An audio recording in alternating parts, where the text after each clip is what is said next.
आज की सबसे चर्चित अंतर्राष्ट्रीय खबर अमेरिकी उपराष्ट्रपति जेडी वेंस के अबू धाबी में दिए उस बयान से जुड़ी है, जिसमें उन्होंने साफ चेतावनी दी कि अगर ईरान परमाणु हथियार हासिल कर लेता है तो सऊदी अरब सिर्फ 24 घंटों में परमाणु शक्ति संपन्न देश बन जाएगा।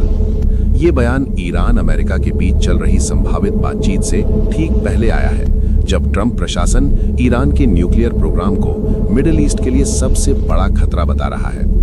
वेंस का ये दावा सीधे तौर पर सऊदी अरब की उस क्षमता की ओर इशारा करता है जो पाकिस्तान के साथ उसके गहरे रक्षा संबंधों से जुड़ी हुई है और जिसे दुनिया न्यूक्लियर अम्ब्रेला कह रही है। दरअसल वेंस का बयान 2025 के अंत में सऊदी अरब और पाकिस्तान के बीच साइन हुए strategic mutual defence agreement SMDA को फिर से सुर्खियों में ला रहा है। इस समझौते में लिखा है कि किसी एक देश पर हमला दूसरे पर हमला माना जाएगा और दोनों मिलकर रक्षा करेंगे। हालांकि समझौते में स्पष्ट रूप से परमाणु हथियारों का जिक्र नहीं था, लेकिन पाकिस्तान के रक्षा मंत्री ख्वाजा आसिफ ने शुरुआत में कहा था कि पाकिस्तान का न्यूक्लियर प्रोग्राम सऊदी अरब के लिए उपलब्ध कराया जा सकता है। हालांकि बाद में उन्होंने इसे वापस ले लिया या सफाई दी।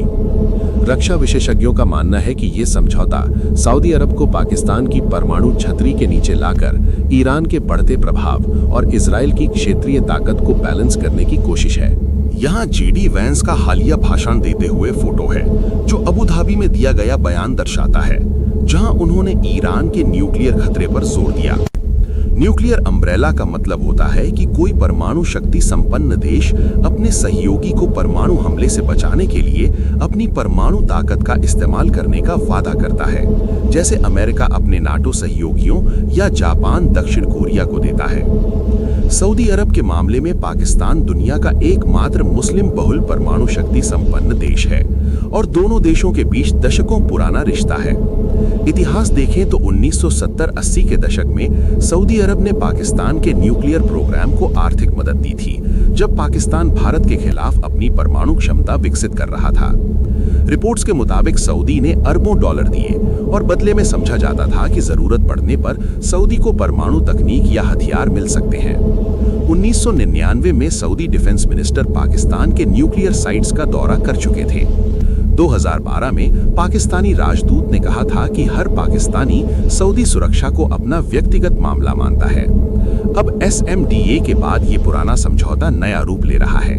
वेंस का 24 घंटे वाला दावा सऊदी के उस बयान से जुड़ा है जो क्राउन प्रिंस MBS ने 2018 में दिया था कि अगर ईरान परमाणु बम बनाता है तो सऊदी भी पीछे नहीं रहेगा। सऊदी के पास पहले से ही चीन से लिए गए डोंगफेंग 3 मिसाइल हैं जो न्यूक्लियर केपेबल हैं और वो IAEA के साथ सीमित सहयोग करता है। विशेषज्ञ कहते हैं कि सऊदी के पास सेंट्रीफ्यूज प्लांट बनाने की योजना है और वो पाकिस्तान से तैयार हथियार या तकनीक ले सकता है।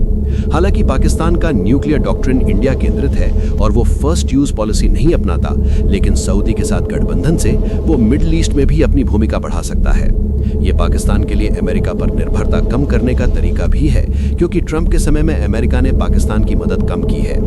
ईरान के नजरिए से ये सब बहुत खतरनाक है, क्योंकि ईरान पहले से ही सऊदी पाकिस्तान गठबंधन को अपना विरोधी मानता है और अगर पाकिस्तान सऊदी को न्यूक्लियर सपोर्ट देता है तो मिडिल ईस्ट में न्यूक्लियर आर्म्स रेस तेज हो जाएगी। इजराइल भी चिंतित है, क्योंकि वो ईरान के न्यूक्लियर प्रोग्राम को रोकने के लिए अमेरिका पर दबाव डाल रहा है। ट्रंप प्रशासन वेंस का बयान ट्रंप की मैक्सिमम प्रेशर पॉलिसी का हिस्सा लगता है, जो ईरान पर बातचीत के लिए मजबूर करने की कोशिश है। लेकिन अगर ईरान नहीं मानता तो क्षेत्रीय तनाव और बढ़ेगा। भारत के लिए भी यह महत्वपूर्ण है, क्योंकि पाकिस्तान का न्यूक्लियर फोकस अगर इंडिया से हटकर मिडिल ईस्ट की तरफ जाता है तो दक्षिण एशिया में बैलेंस बदल सकता है। सऊदी भारत का बड़ा ट्रेड पार्टनर है और वो पाकिस्तान के साथ गठबंधन के बावजूद भारत से संबंध अच्छे रखना चाहता है। कुल मिलाकर ये खबर दिखाती है कि मिडिल ईस्ट की सुरक्षा अब सिर्फ अमेरिका पर नहीं, बल्कि पाकिस्तान जैसे नए प्लेयर्स पर निर्भर हो रही है और ईरान का न्यूक्लियर प्रोग्राम इसकी वजह से और जटिल हो गया है। ये इमेज न्यूक्लियर अम्ब्रेला की कॉन्सेप्ट को दिखाती है, जहां सऊदी और पाकिस्तान के झंडों के साथ न्यूक्लियर सिंबल है, जो इस पूरे मुद्दे की जटिलता दर्शाता है। ये पूरी स्थिति अभी डेवलप हो रही है और आने वाले दिनों में ईरान अमेरिका बातचीत के नतीजे तय करेंगे कि क्या वाकई सऊदी को पाकिस्तान से न्यूक्लियर अम्ब्रेला मिलता है या ये सिर्फ स्ट्रेटेजिक एम्बिग्युइटी है जो दुश्मनों को डराने के लिए इस्तेमाल हो रही है।